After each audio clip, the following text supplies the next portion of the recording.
yacu n'ijwi ryacu twese.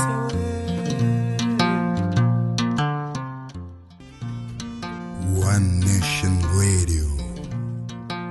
Ni radio yawe, ni radio yanjye, ni radio yacu. One Nation Radio. Ni ijwi ryacu twese.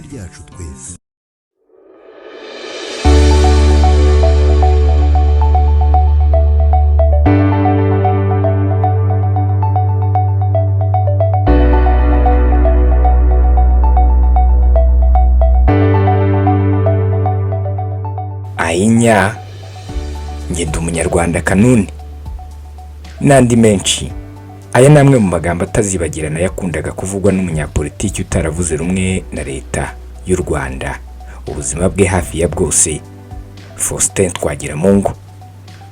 Ku munsi wo kuwa gatandatu tariki 2 Ukuboza mu mwaka wa 2023 nibwo inkuru yasakaye ko Twagiramungu w'imyaka 78 yapfiriye mu Bubiligi, aho yari amaze imyaka hafi 30 n'umuryango we. Hafi kimwe cya kabiri cy'ubuzima bw'uyu mugabo yakimaze muri politiki y'u Rwanda, ariko umwaka umwe gusa niwe yasoje akoresha ubwo buhanga. Ni ukuvuga ko ubigereranyije n'ikibuga gicongerwamo ruhago cyangwa se umupira w'amaguru, yabaye nka wa mufana ureba amakosa yose ari mu kibuga ariko yakigeramo akabababwa. Ubuzima bwa politiki bwa Twagiramungu wamenyekanye nka rukokoma busa nk'ubutangaje, kuko bwaranzwe no kutavuga rumwe na buri kintu hafi ya cyose. Uyu mugabo niwe tugarukaho uyu munsi ku ijwi rya Diaspora One Nation Radio, tukarebera hamwe bimwe mu byaranze ubuzima bwe.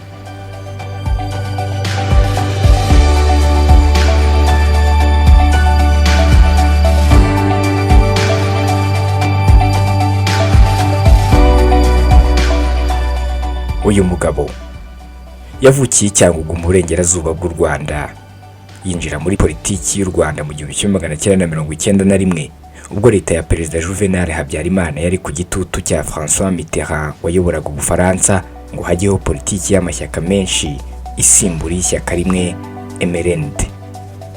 Twagiramungu yinjiriye mu ishyaka MDR ndetse ari mu bari byukije, dore ko ryari ryarahagaritswe ubwo Habyarimana yafataga ubutegetsi mu 1973 abuhiritseho Gregoire Kayibanda.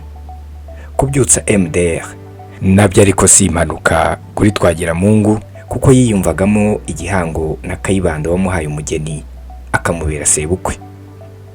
Ni ibihe byari bigoye ku ishyaka rya mbere rikomeye ritavuga rumwe n'ubutegetsi, ndetse bamwe mu bari barigize barahizwe ngo bicwe.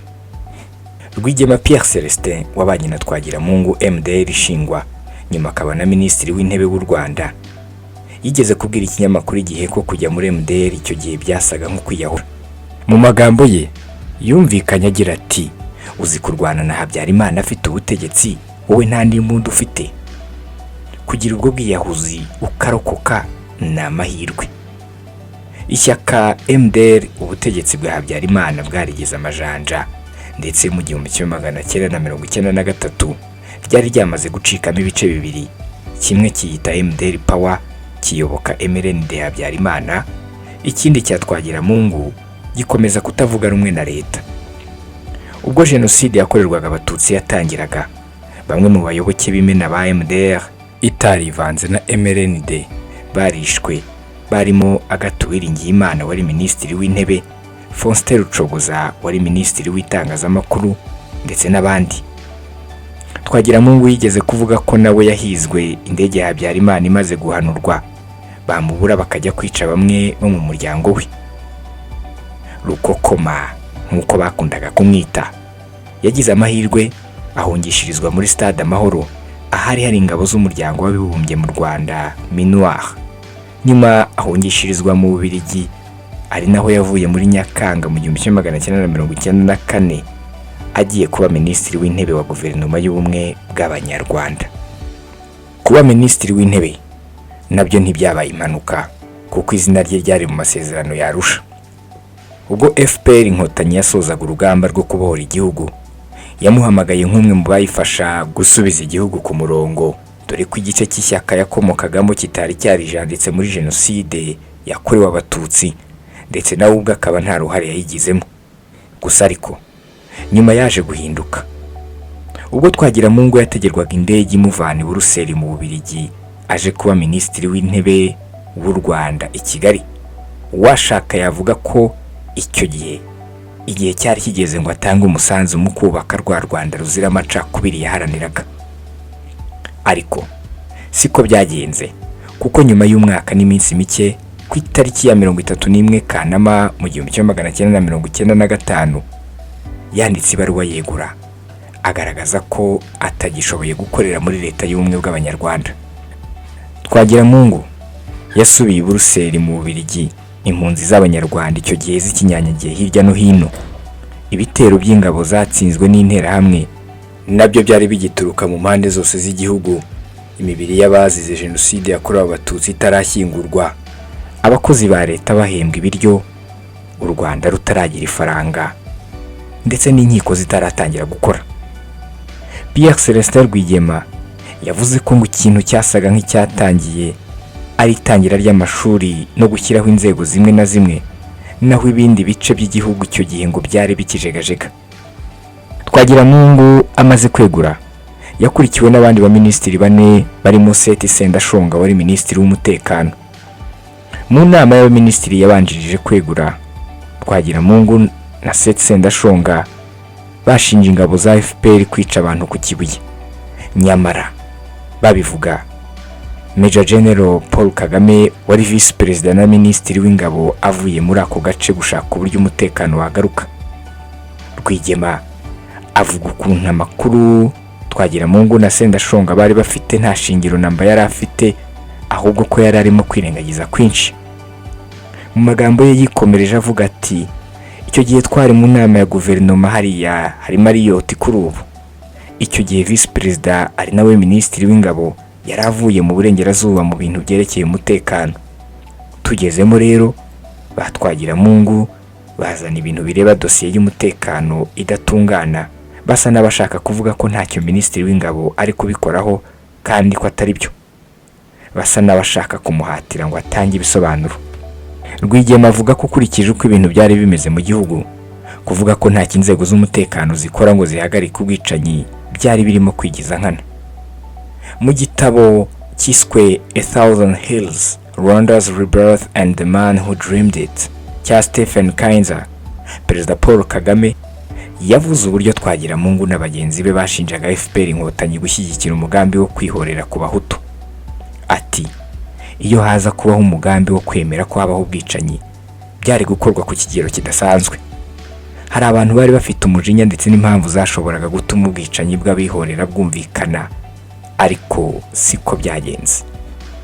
Perezida Kagame yakomeje avuga ati, iyo kwihorera biza kubaho, nabo ubwabo Twagiramungu bashoboraga kuhatakariza ubuzima, inzirakarengane zikaba nyinshi, nyamara nta ruhare bagize mu gutuma bitabaho. Iyo haza kubaho igitekerezo cyo kwihorera, byari gukorwa ku rwego rukomeye kandi nta n'umwe wari gushobora kubihagarika. Nyuma yo kuva mu Rwanda agasubira mu Bubiligi, Twagiramungu yashinze umutwe wiswe Force de Résistance pour la Démocratie FRD. Gusa ntiwamara kabiri kuko wabaye nk'ushwekereye ubwo Sendashonga yapfaga mu 1998. U Rwanda Twagiramungu yaje kurusubiramo muri 2003 agiye kwiyamamaza ku mwanya wa perezida. Hari mu matora ya mbere icyo gihe yarateguwe kuva u Rwanda rubohowe. Yiyamamaje mu matora nk'umukandida wigenga, dore ko ishyaka rye MDR ryari rimaze amezi 3 rihagaritswe rizera guhembera amacakubiri. Ntabwo Twagiramungu yahiriwe mu matora kuko icyo gihe yagize amajwi angana na 3.6%, atsindwa na Paul Kagame wari watanzwe n'umuryango FPR inkotanyi.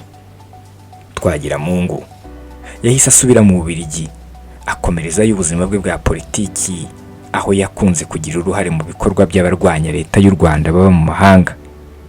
Yashinze ishyaka aryita RDI Rwanda rwiza, ariko ntiryabona abayoboke. agenda ashaka kwiyegereza andi mashyaka atavuga rumwe na leta y'u Rwanda yari mu mahanga, nubwo amenshi batamaranaga kabiri.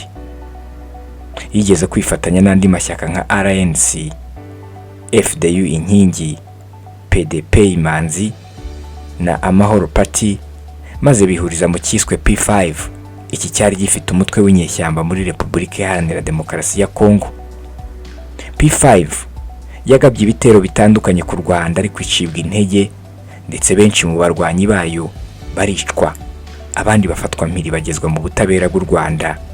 Ihuriro rigenda rihwekera. Mu 2019 Twagiramungu yongeye kwihuza na Paul Rusesabagina n'abandi bashinga icyiswe MRCD, ifite umutwe w'inyeshyamba wa FLN wagabye ibitero bitandukanye ku Rwanda. Iryo huriro ryacitse umutwe muri 2020 ubwo Paul Rusesabagina wari uyoboye n'abandi bari mu buyobozi bafatwaga bakagezwa mu butabera bw'u Rwanda. Abakurikiranye politiki ya Twagiramungu bose bahuriza ku kuba ngo yari umuntu ugoye kumenya umurongo we muri politiki. Umunyamategeko akaba n'umunyamakuru Bwana Tite Gatabazi, uyu aganira n'ikinyamakuru Igihe, nawe yatangaje ko ngo nyuma yo kuva mu Rwanda usanga amahuriro yose Twagiramungu yajyagamo yarabaga nta ngufu. Aho hose ngo Twagiramungu yabaga ashaka ko ngo mwese muza mumugana ngo abe ari we ubayobora, ngo bikaza kurangira bisenyutse. Akenshi yabonaga ngo binaniranye agatangira gutukana. Pierre Celestin Rwigema nawe avuga ko bigoye guhuza Twagiramungu wa nyuma ya Jenoside n'uwa mbere ya Jenoside waharaniraga u Rwanda ruzira amacakubiri. Ati kuba yari afite iyo myumvire myiza ariko nyuma akageraho agashaka gufatanya na za FDLR ni ibintu bigoye gusobanura. Mbere dutangira intambara yari muzima, ariko uko yaje kugenda ahindagurika sinabimenya. Ayo ni amagambo ya Pierre Celestin Rwigema ubwo Twagiramungu yabwirwaga ko aje kuba minisitiri w'intebe mu Rwanda mu 1994. Ngo abanyamakuru mu Bubiligi bamubajije impamvu agiye kwihuza n'abatutsi, maze ababwira ko ngo insinzi ya FPR atari y'abatutsi ahubwo ari y'Abanyarwanda. Icyakora Rwigema avuga ko kumva ko ibitekerezo bye ari byo byayobora ibindi biri mu bishobora kuba byaravangiye politiki ya Twagiramungu. Ati Twagiramungu yumvaga agomba kuba imbere buri gihe, akumva atabonye uwo mwanya wa mbere atemera ibindi, yaba mu mvugo mu bikorwa akunda kuba uwa mbere. Igihe atabonye ko ari we ugiye imbere n'ibindi byose ntabyemera. Mu Bubiligi aho Twagiramungu yabaga nta yindi mirimo izwi yigeze ajyamo itari politiki, nubwo benshi bamufataga nk'impunzi ya politiki, ariko we nta na hamwe yigeze yifata nk'impunzi. Urugero nuko nko muri Kamena muri 2013 yatangarije ikinyamakuru BBC ko ashaka gusubira mu Rwanda kuhakorera politiki. Icyo gihe umunyamakuru yamubajije passport azakoresha agaruka, asobanura ko afite y'u Rwanda n'iy'u Bubiligi. Byumvikana ko yari yarabonye ubwende gihugu. Ngaya amwe mu mateka y'ubuzima bwa Twagiramungu ndetse n'urugendo rwe muri politiki y'u Rwanda kuva mbere ya Jenoside yakorewe Abatutsi ndetse na nyuma ya Jenoside yakorewe Abatutsi. Nitwa Simeon Stizo Muhumuza, iyo ukurikiye ni One Nation Radio, ijwi rya diaspora.